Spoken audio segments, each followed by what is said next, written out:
Right, day 3. So now that the roll cage is done, we've got everything fitted that we need to do externally. Let's dive under this car and get all of the aftermarket suspension parts fitted so we can get it off and get it ready for the track.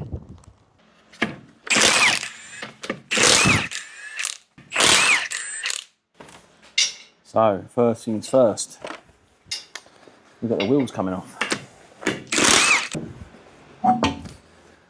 Actually quite nice wheels even.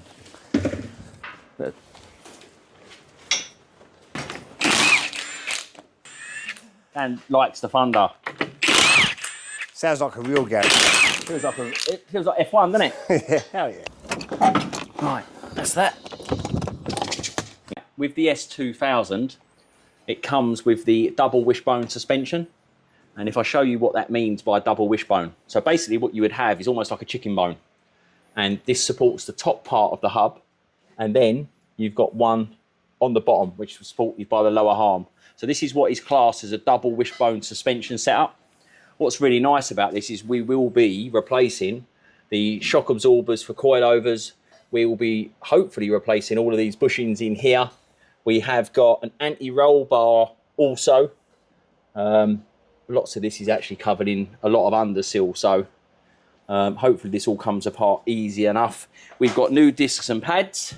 We have got brake hoses, which we will be doing as well. So first things first, we get this all stripped out, lay out the new parts, and then start rebuilding the car. Having a quick look at these aero catches with Mr. Gas on. Going to look quite nice. What are you thinking about where to fit them, Rich? Generally, obviously needs to be on the slam panel. Yeah. Looks quite nice. It's quite nice to use the area for the original bumpers, because these come with new rubbers in. Fantastic. That makes sense. We can kill two birds with one stone. Yeah, we'll reuse that. Actually gives us a point in the bonnet that we can aim for. So if you come have a look here, what Rich is making reference to is when the bonnet is down on these bump stops, you can see quite clearly where the reference points are for the aero catches. So I think what the plan will be to try and come up through here and have the aero catches in the same location, these bump stops. So let's get shopping. So what we've done, we've just removed the rubber stoppers on here. We're going to use a step drill just to mark out where the rubber's been sitting, and then we should be able to try and make a mark in the bonnet to see where it's going to be coming from out here. So all we're going to do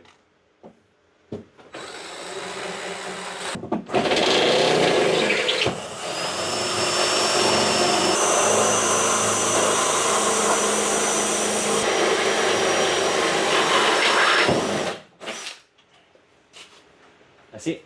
So if you come round, you can see now we've got a pilot hole sticking out the top of the bonnet. So that will give us a reference point for the template for when we do the bonnet. Just see if this does actually remotely line up. So all we've done is just use the bump stop features.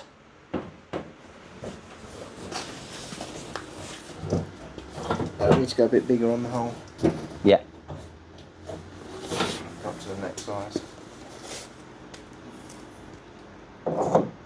So guys, we just used the set drill just to bore this out, and you can see it's just giving us a hole on the top, and then the plan will be to use the hole saw drill bit to cut a circular hole in this bonnet so we can work out a template for, well, the aero catch does actually come with a template, doesn't it? Yes, we'll work now we can see where that is. Our centre point is going to be probably somewhere around there. Yeah. Now we can hole saw at that point, which will be this part of the template. Yeah. And that will give us a, no, sorry, we'll mark down 14mm from that centre point. Yeah. That's what you're saying there. So 14mm down, we'll cut a hole at that diameter, then we'll work back, we'll cut a hole there, and then we'll just cut the straight in between. That's it. Simple. Simple. We've got the pins that come up through the bonnet. We can locate them here, just on the edge of this hole. Now the template tells us to move down 14mm from the centre point of that pin. So I'll scribe the line down from 14mm from roughly where the centre of that pin is. So there's your 14mm, and then it'll probably look nice if we run the aero catch in the alongside the bonnet or length of the bonnet like that. Yeah. So I'll just measure 75mm from the edge there. That'll be the centre point across there, done the same there, and that will be where we now drill our 45mm hole, which will be that first one there, and then we'll measure back and drill a smaller one there, and then smash another hole in the bonnet.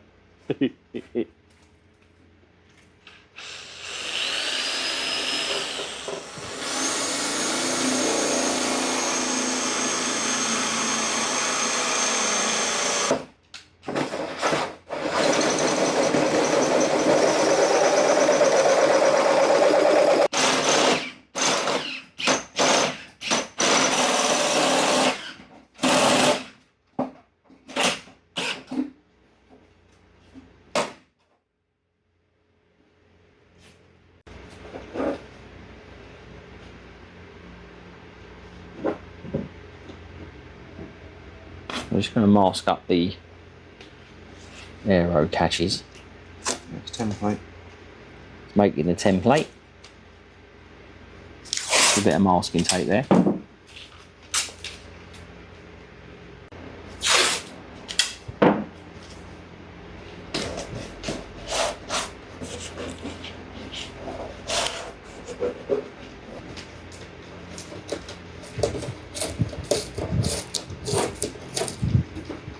There you go. And that, guys, is how you make a template for your aero catches. There you go, mate. Experience.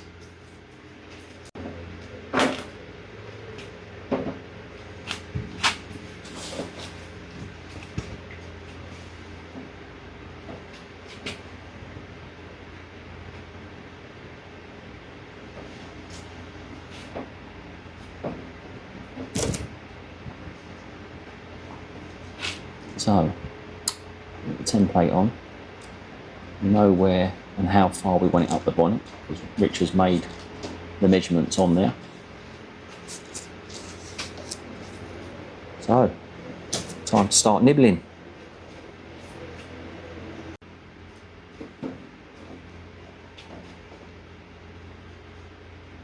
Good thing is it gives us a bit of room for manoeuvre anyway, doesn't it? 'Cause it's only the inside part that will sit through. Yeah. The outside there will... Yeah, that's good where it's not a flush fit. Exactly.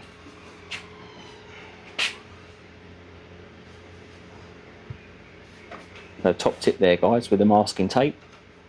Just a quick and easy way of making a template for something. Exactly. So, that'll be... Almost looks like that picture that you drew on Dan's hand earlier. Yeah, similar. That a butterfly technique, is it? Yeah, that's it.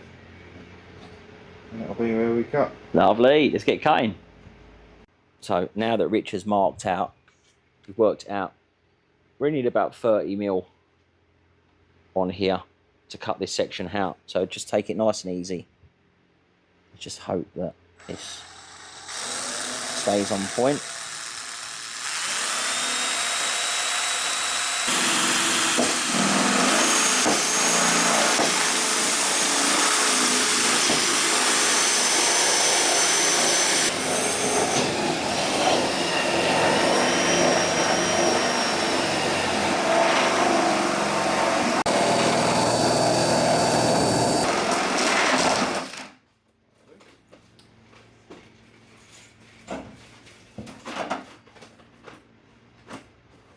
Bye.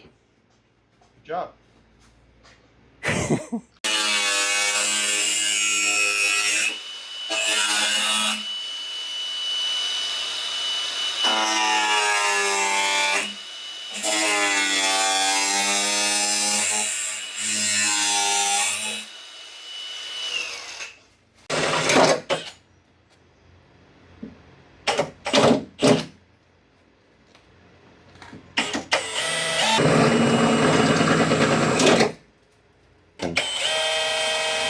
Cut this template out the bottom. And then the idea is Rich is just going to grind those bits out, and then that should be the bottom of the aero catches.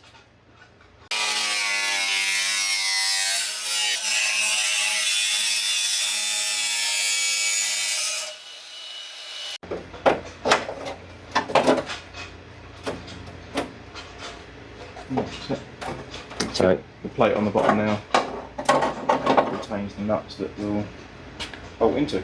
lovely.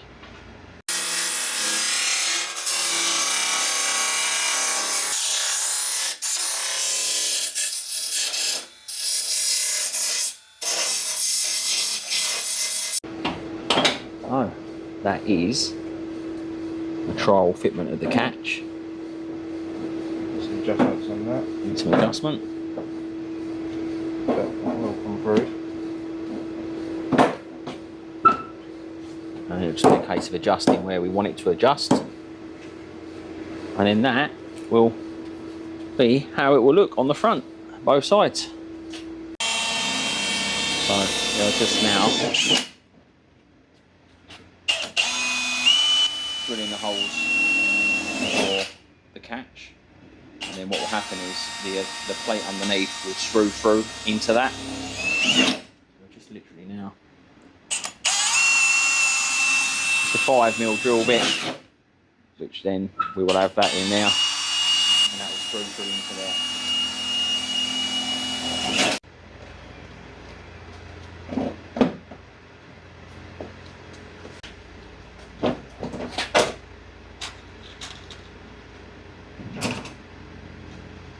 There's the Allen key bolt going through. How nice that fits. It's absolutely spot on. Well happy with that, Rich. What we've got, guys, on the other side of that plate, the nylock nuts go into this plate here. So when we screw the top piece in, these nylock nuts will just lock that in place. I'm going to show you a little trick as well about how we use these. Rich was just explaining about like a bump stop for the bonnet. So we'll cut these down to size, and then we'll show you that the bonnet tension is important to make sure it doesn't vibrate and rattle, especially on a race car. But you know, a lot of people are like, I'm not worried about rattles, it's race car, mate. But we want to do the job properly, Yeah, so bits. we will be using those rubber stoppers, which will point out where we put them and how we cut them down to make sure that that doesn't vibrate when we're driving along. So we'll stick the aero catch through, and then that bottom plate goes on the bottom with the nylock nuts, and then all we're going to do is just use the Allen key. I'll bring it down in a minute actually. Use the Allen key to screw up those nylock nuts, and then that should hold that template spot on. Right people, so that is the screws being wound in, and that is how you fit an aero catch by a professional. So Rich, how are we getting on with these aero catches? We are done. Have a quick look. Awesome. Bolt Look in. at them. And we have also removed the standard catch, which we'll get that gone, so that it doesn't conflict with, imagine that, pulling in, doing the aero catches, Yeah. and then going, pull the inside, Yeah, pull both the at the same inside. time, yeah. Right, the proof is in the pudding though. Is it gonna work? Is it gonna shut? Is it gonna clip? Sit down. Oh, look at that. Mate, proper job, guys. Now that is how you fit the aero catches. Right, now that we have stripped the inside of the wheel well, we have just removed the top arms, which will be replaced with the Hardrace upper arms. So we've got those going in, which is what we're saying about when I spoke about the double wishbone suspension. These will be going in its place. And then I'll show you what else we've got. So we're just going to drop this suspension out, which a good thing with this is only 2 bolts on the top. We've undone the bottom. Look at that, guys. 22-year-old. and I'll show you what we're going to be replacing it with. So come over with me. So the guys at Yellow Speed have kindly sent us the coilover suspension that we're going to be using on this S2000 Honda build. So you get some nice goodies there. So you get the adjusters and the adjuster ring spanners there. So let's take a first look at this Yellow Speed suspension to see what we've got going on, guys. Have a look at that. How nice does that look? All these anodized billet bits. So this is the premium competition spec that we will be using. These are the adjuster rings here. So we can lock these off depending on where we want the adjustment to be. So let's get one on the car. Right, so just going to get these on. And what we'll do, we'll show you where we are with it. So these are the Yellow Speed premium competitions. Absolutely fit like a glove, these. So if we take you around here, so what we're going to be doing, so we've got the premium competition spec. We're going to have the Hardrace arms, which will be supporting the top section. And we've also got the Hardrace track rod ends. And we've also got the Whiteline anti-roll bar, uprated anti-roll bar. So just wanted to show you that in situ. How nice does that look, guys? What a beautiful bit of kit. Right, so that is the anti-roll bar removed from this Honda S2000. Now, the uprated anti-roll bar we will be using is this Whiteline. So they've kindly sent us out the uprated anti-roll bar and the Whiteline drop links that we've also got, which are adjustable on here. So we'll be able to adjust that as well. But just to give you an idea of the differences between the standard and the uprated version. So we have got 26mm, which is the standard anti-roll bar on the vehicle, and the one that we will be fitting is 30mm. So we're going to be 4mm thicker on the uprated version from Whiteline. It does come with all the nice D bushes. So let's get this fitted to the car. Right then, Rich, what have we got on for the final part of this roll cage? Right, last bit to do with these rear uprights. It's got the harness bar in it. Yeah. So I'll tack this all together in the car. So that's all in the shape it should be in. And then just cut the tacks off, took it back out. Yeah. I will finish weld this up now. And then that could just go back into the car in one piece. Do the final couple of welds. Weld these feet to the floor in the back. And then the cage is done. That's it. And then we can get on with all this bit ready, because I think this car is going to be leaving here in 2 days' time. So let's see how we get on, guys.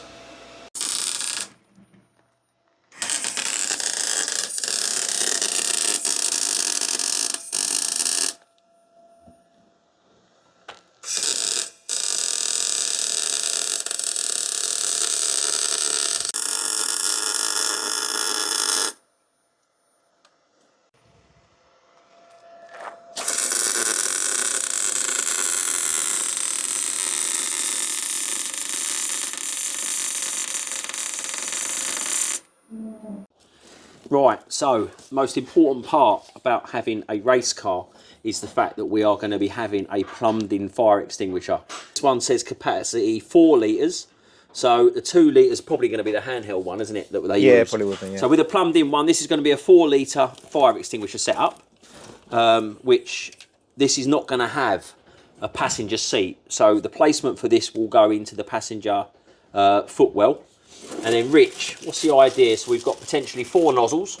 Yeah, got 4 nozzles. So obviously we need to locate these. We want to put 2 probably facing at the lower end of the driver, if there's a fire inside the car, just to give them a chance to try and get out. And then the other 2 will fire strategically somewhere in the engine bay. So at the fuel area, in case there's a fuel leak, and maybe on the exhaust manifold side, in case there's an oil leak on that. So we'll just find a location for those, run the pipes out. And this is quite easy to use. So you get the 4 nozzles, like Rich said. We're going to go for the lower legs and lower torso in the driver's side, and then fuel rail and potentially the manifold oil filter location. So that'll be those. Does come with a kit, so you've got all the brackets in here, the cables as well, and we will probably need to give them an idea that it is the fire extinguisher location that they are pulling. So in the event that they need to, the marshals can do that. So we will get this fitted and see how we get on. So Rich, we are in the process of the plumbing in of the fire extinguisher nozzles, which Rich has been plumbing in, as you can see over here. And we've got, what we've got on there, Rich, we've got the fire extinguisher. Yeah, we've got the fire extinguisher pull here, cable. Yeah. And then another one for the electrical cut-off. So there'll be a cut-off inside the car, and then this cable will run through, and you can pull this from outside, which will pull the cable in there and turn the power off. So I suppose we're going to have to label them up, because I suppose they look like they could easily be, imagine that, pulling the electrical cut-off and then get covered in fire extinguisher foam. So that should be quite good. So yeah, we've got that on. We've also got the bump steer correction, which is the Hardrace stuff that was supplied. So that is now been installed. We have also got the Hardrace engine mounts, which have just been fitted on both sides. So they are in the process of being buttoned up. And then, yeah, let's get this fire extinguisher in.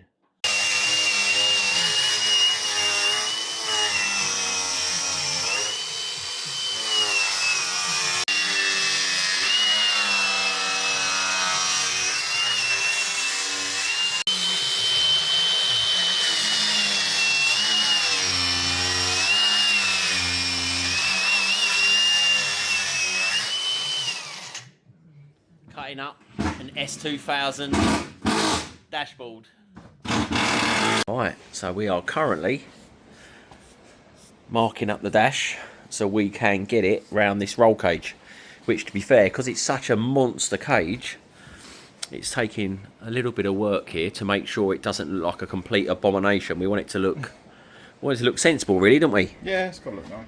Well, as nice as it can do. As nice as it can be for a race car, but we are looking at maybe a switch panel as well, aren't we, for the switches, just so it looks a little bit better. But we are up against it for time at the minute, because everything that we try to do on here has either broke, snapped, and we've had a bit of fun, really. But yeah, we're getting there. That will soon be in, and then we can start putting the finishing touches there. So yeah, we are getting there, aren't we? Dan the man has been fitting all the Hardrace stuff. So all the Hardrace stuff is now been fitted. We've also got the bump steer correction stuffs in. Rich has now finished, well, he's plumbed in the fire extinguisher stuff, and we have now got the handles for those as well. So we will be on with, once that dash is in, like it's a 2-second job, but once the dash is in, we will crack on with getting the rest of the Hardrace and Whiteline bits on the front. And then, yeah, still a little bit of a pile there, but I think it will come together quite quickly once we all start throwing these parts on. So yeah, day 3.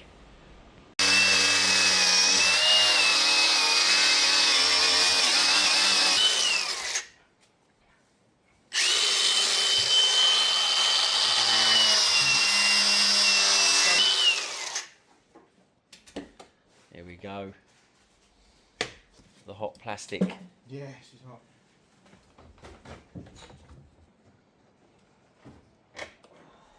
Basically what we want to do is try and keep enough so that the dials will fit in here, but it needs to be able to come past here to be able to get past the ramp, get past the cage. So we'll see how close we are. We should probably keep the chassis number off the dash. Oh yeah. I'm about to cut through the middle of it. Maybe we want maybe we could relocate it. Yeah. We could relocate the chassis number. Let's have a quick look. That was a fair save there, Rich, seeing that the chassis number was there. So I think we'll relocate that, people, so it keeps the VIN number, which is always ideal.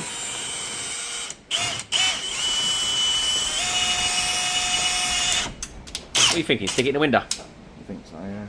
It's only a metal tag, isn't it? Like a metal, Yep. metal tag. Yeah.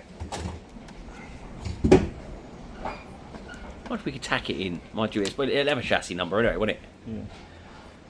So that is that out the dashboard, so we're not ringing nothing over. It is the original car. The original car.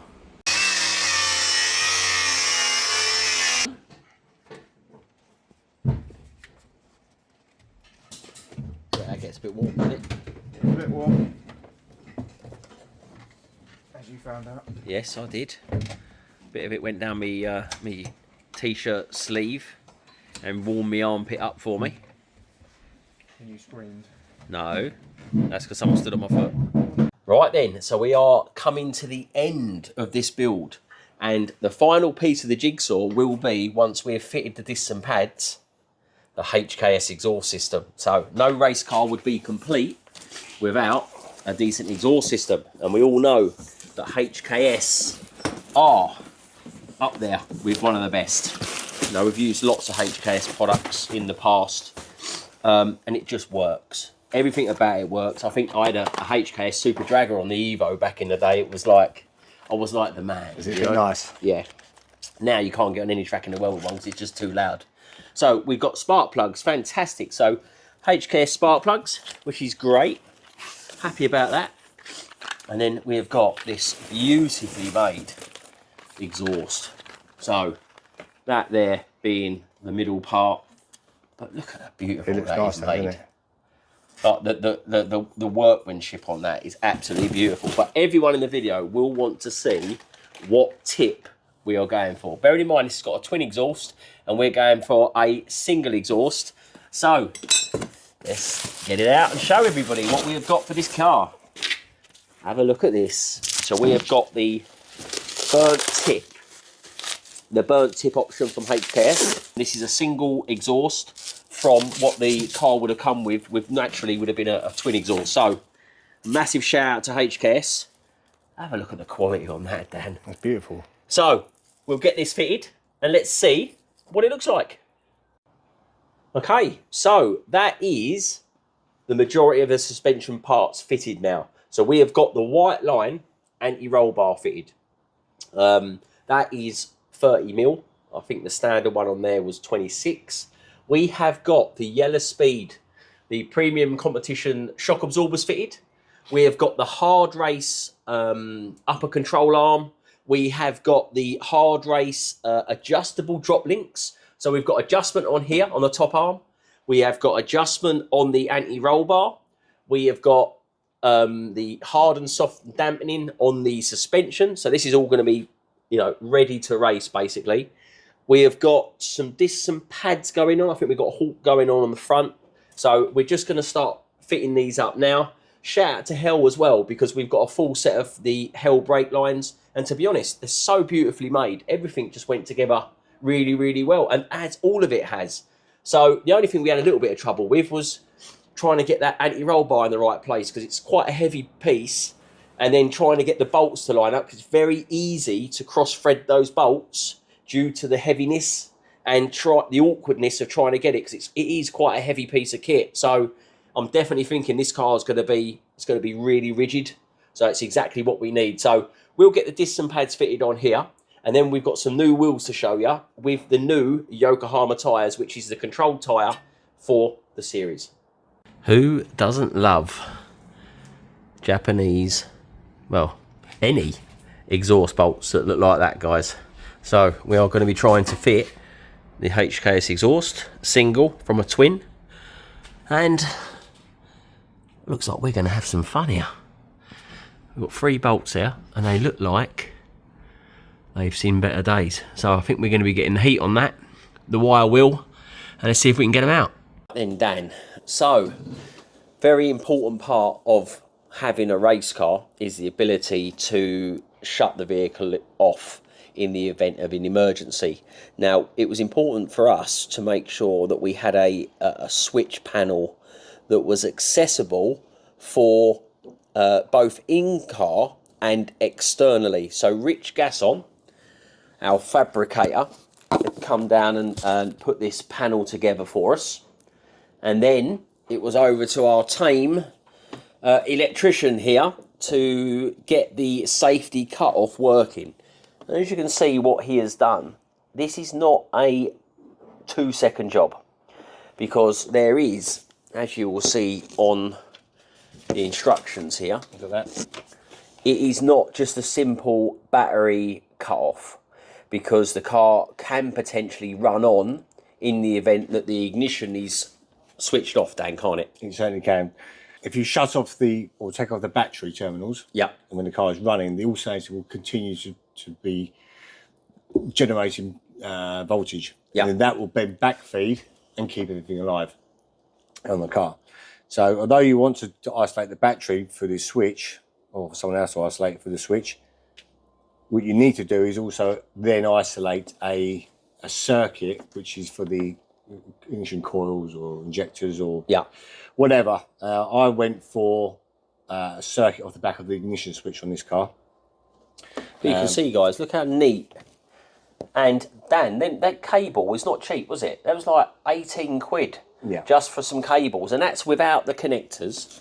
That's without anything else. So you've wired it in, so you've got the ability to, when we shut the power off to the car, you also had to do something else with it, didn't you? Did you have to put a resistor in or something? So the other thing is then, is if you, again, you shut it off, and because the alternator is still generating voltage, that power needs to go somewhere. Now, if you don't do this to it, it could potentially burn out or break the alternator or something else on the car. So what you have to do is create, as you can see on here, so on the car side, the alternator side, you bring another fly lead off to run through the switch. So when the switch is turned off, it closes this switch and joins up through another wire to a resistor, and then it goes down to earth. And that will basically dissipate the extra charge that's around in the system. So guys, it is literally, it's very, very important, but it needs to be done right. It is not just a battery disconnect, reconnect situation. So there we go, guys. An interesting look into what we have had to do to make sure this car passes scrutineering. And I think, Dan, actually, you're eager to test this, aren't you? So is it going to work? Is it going to be like the immobiliser situation? Yeah, you know what happens when I don't test it for this video. It goes wrong. What could go wrong, guys? But I did some semi-testing, but not actually the full system working in one go. Well, so let's do it live. let's see. Let's see if Dan the man, well, yeah, if it works. It might be a bit loud, but let's see if it works. So that's on at the moment. It's all power. Ignition. Start. Push button start. Emergency. Fantastic, Dan. Ah, nice. Kills the dash, look. Fantastic, guys. Well, there you go. That is what you need to do to make sure you can pass your scrutineering. Right, everyone. So that is the HKS exhaust fitted. We did manage to salvage 2 of the studs, and then we had to redo that top one. But look how nice this HKS exhaust sits on here. It has got a side exit look to it. So we are made up with this. But that is the HKS exhaust fitted. We have now fitted the control arms, the adjustable drop links. We have got the suspension fitted. So, and the brake lines, as you can see, the top arm, which is adjustable as well. So, there we go, guys. That is the Yokohama tyres. That is the bronze wheels, the new discs, the new pads. We have got the steel wheel nuts. So what we will now do is get this car started up and see where we are.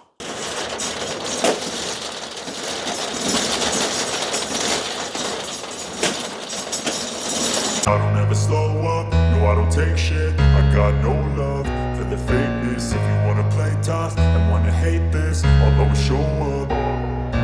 I don't ever slow up, no I don't take shit. I got no love for the fakeness. If you wanna play tough and wanna hate this, I'll always show up and make a statement. I don't ever slow up, no I don't take shit. I got no love for the fakeness. If you wanna play tough and wanna hate this, I'll always show up and make a statement. Everything I do so instinctive and so passionate. Every word I move so descriptive like an adjective. I got a vendetta against people who patented being negative when you should be getting after it. I got facts over tracks, this and that. Spitting slow, spitting fast, I could roast, I could gas. Think I'm okay at last, but I don't know if that can erase all the past. And the pettiness, a reflection of the emptiness. Hilarious, you think you're worth my time, you're delirious. Mysterious, because you hide behind a fake exterior. Inferior, you know I'll always be a bit superior. Get off of me, this ain't no humble brag. I want you to hear words, you can say them back. I want you to feel free from the chains at last, and to believe in what you got, it was built to last, yeah. Now that I've been put through hell. Okay, everybody. So this is the S2000R finished. We're not going to lie and say that we did it in 24 hours because it was definitely not 24 hours, was it, Dan? Definitely wasn't. You Maybe know, a late night, maybe a long weekend doing this. yeah, and to be honest, I think I looked on the cameras when we were away this weekend, and I was like 4 people in the workshop trying to get this finished over the weekend. Pulled in a few friends Yeah. to come and help us finish this off. So, just touching on everything that we've done, massive shout out to the guys that have sponsored this build. You know, we've got manufacturers like Lucas, we've got Tegiwa that supplied the parts, we have got HKS, we've got Whiteline, we've got Hardrace. There is loads of people to mention in this build. You're going to have to say a special thank you to Yokohama for these tyres. These tyres, honestly, are absolutely phenomenal. These are the AO52s. So, we'll get to see what these are like on the test drive. But I can safely say, this car, in a rear-wheel drive, I think, arguably, is going to be an absolute hoon to drive on the track. So, once again, from Dan and I, massive shout out to Dan, because to be honest, this is the first race standard car to race car Dan's done. So it was definitely an eye-opener for Dan. I've struggled for it for years, so I sort of expected to struggle. And then Rich for the fabrication work, which, to be honest, the work he has done on this cage was just phenomenal, wasn't it? We definitely needed him. We needed him to modify this cage, didn't we? Yeah, this cage was, it was lacking in some areas. And the thing is with a cage, if it's slightly longer, you can make it shorter. But if it's shorter, you can't make it longer. So we had an awful amount of work, which I think was, to be honest, nearly 2 days, wasn't it, in total? A good day and a half of solid work to get this cage to fit. And then it was a case of getting everything to fit around it. So this car now will be sent away. The cage is going to be painted. It's going to be set up. It's having a wrap as well. A wrap? It's having a wrap. What, like a chicken wrap?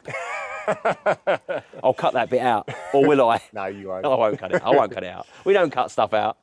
So it's going to be wrapped. I'm assuming in the colours of the championship, or is it going to be? Is this? We don't know this bit yet. I do don't we? know. This could be guessing. He wouldn't tell me what wrap colour is going to Could be. be a Union Jack, couldn't it? No. So it's going to be wrapped. The roll cage is going to be painted, so that'll all be done. But from us guys, if you enjoyed the series or if you enjoyed the episodes that's about to come to you, then please hit that like button and subscribe and share even. There is going to be some more stuff in the pipeline. This was a lot of work. Almost like we need a month's rest. But we did get here with this car. So this car, I would say with buying the car and getting it to this stage, I still think it's not far off the price of a Civic for the Civic Cup cars. What's that? So that's in the Honda Championships as well. So you'll have a Civic Type R of all variants, What which money? they will. Is it 8 to 10 grand?